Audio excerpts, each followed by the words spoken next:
Bahwasanya untuk seleksi kompetensi P3K tahap 2 dimulai tanggal 17 April ya, untuk 2025. Ini kalau tidak ada kemunduran, tapi ikuti saja. Assalamualaikum warahmatullahi wabarakatuh. Selamat pagi sobat semua. Kali ini saya akan berbagi informasi berkaitan dengan seleksi untuk calon P3K untuk tahap yang kedua ya, dimana teman-teman semua tentunya ini adalah dimana jadwal untuk R2 ya, status yang R2 dan R3 ya, dimana di sini adalah tahap yang kedua, dimana tahap 1 sudah semuanya melakukan yang namanya pengisian daerah ya. Jadi untuk yang tahap 2 ini baru akan dimulai untuk tesnya ya. Di sini ada keterangan bahwasanya BKN akan serahkan jadwal seleksi kompetensi P3K tahap 2 minggu depan ya. Peserta bisa pantau pengumuman instansi untuk jadwal dan lokasi ujian selengkapnya ya.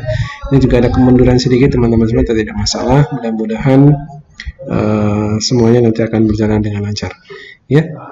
Di sini dari BKN sendiri kelanjutan seleksi P3 tahap 2 ini akan segera dimulai. Jadi teman-teman semua yang masuk di tahap 2 ya silakan tinggal cetak kartu dan siap-siap saja ya teman-teman semua. Mulai Senin besok, berarti hari ini teman-teman, BKN akan serahkan seluruh jadwal seleksi kompetensi ke instansi. Setelah itu instansi akan mengumumkan detail jadwal dan lokasi kepada pelamar. Jadi sobat BKN bisa pantau pengumuman instansi mulai minggu depan ya. Untuk cetak kartu ujian baru bisa dilakukan setelah instansi mengumumkan dan klik final pengumuman di portal SSCASN. Jadi teman-teman tinggal pantau terus ya, jangan sampai kelewatan kapan kira-kira jadwal untuk cetak kartu ya. Nah di samping itu juga teman-teman semua juga harus mempersiapkan beberapa hal teman-teman semua ya. Di sini yang tentunya akan mengikuti yang namanya seleksi yang tahap 2 untuk P3K. Terutama khususnya untuk teman-teman yang berstatus atau berkode R2 dan R3 ya. Bahwasanya untuk seleksi kompetensi P3K tahap 2 dimulai tanggal 17 April ya, untuk 2025. Ini kalau tidak ada kemunduran, tapi ikuti saja apa yang sudah disarankan, tinggal pantau terus. Jadi nanti akan ada masa-masa teman-teman bisa cetak kartu ya. Untuk sementara memang belum. Ini akan dimulai 17 April 2025. Pelamar tidak bisa masuk ke ruang ujian jika ada beberapa hal yang mungkin tidak bisa dibawa. Jadi teman-teman juga harus mempersiapkan secara teknis ketika nanti teman-teman sudah berada di lapangan ya. Nah ini teman-teman semua, yang pertama adalah progres seleksi P3K 2024 tahap 2 sudah akan memasuki seleksi kompetensi jika merunut dari jadwal PKN. Seleksi kompetensi ini akan dimulai tanggal 17 ya. Setidaknya ada 2 barang yang wajib mesti dibawa oleh pelamar saat datang ke lokasi ujian seleksi kompetensi P3K tahap 2 ya.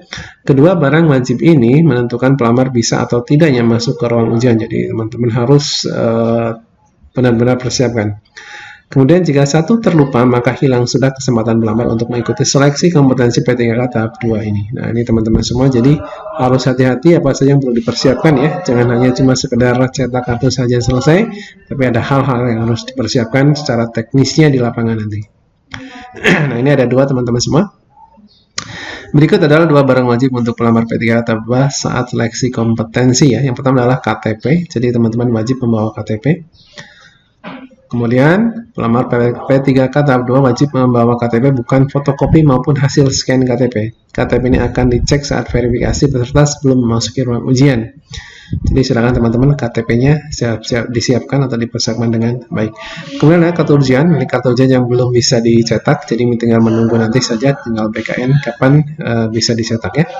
Pelamar P3K tahap 2 wajib membawa kartu ujian. Kartu ujian ini dapat diunduh dan dicetak melalui masing-masing akun SSCASN. Perlu diingat, kartu ujian tidak perlu dilaminating ya.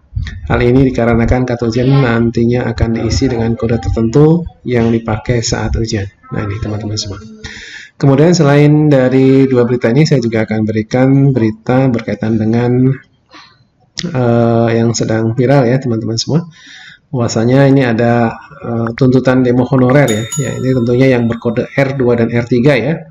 Mereka yang sudah masuk database BKN tapi dulu sempat tidak lulus ketika seleksi 2021. Kemudian ada juga yang non ASN atau honorer yang tentunya belum masuk database BKN tapi sudah bekerja selama minimal 2 tahun ya. Tuntutan demo honorer pengangkatan P3 paruh waktu bersifat wajib. Ada hal yang tak lazim. Nah, kira-kira apa teman-teman semua?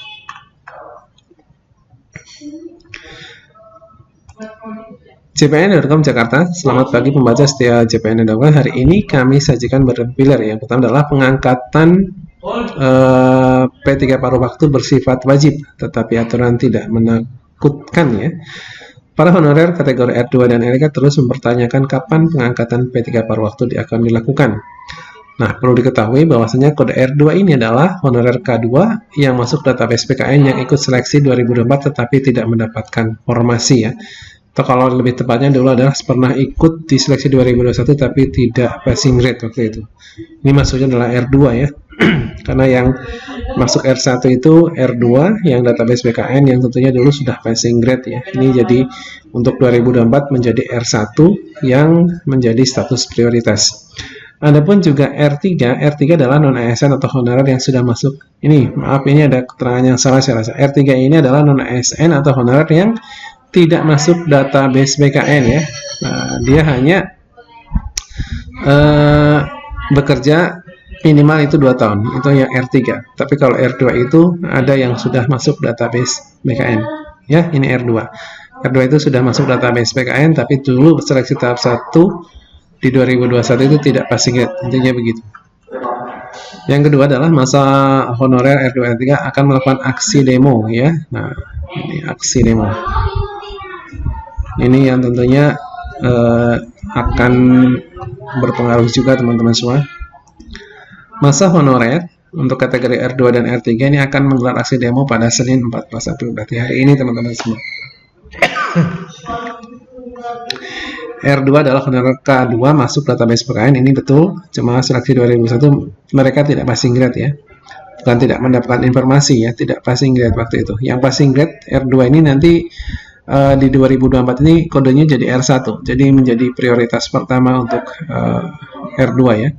R3 ini non-ASN yang tidak masuk database PKN, ini salah teman-teman, tidak masuk database PKN, ini R3 ya, hanya dia minimal bekerja 2 tahun. Nah, ini maksudnya R3 ya.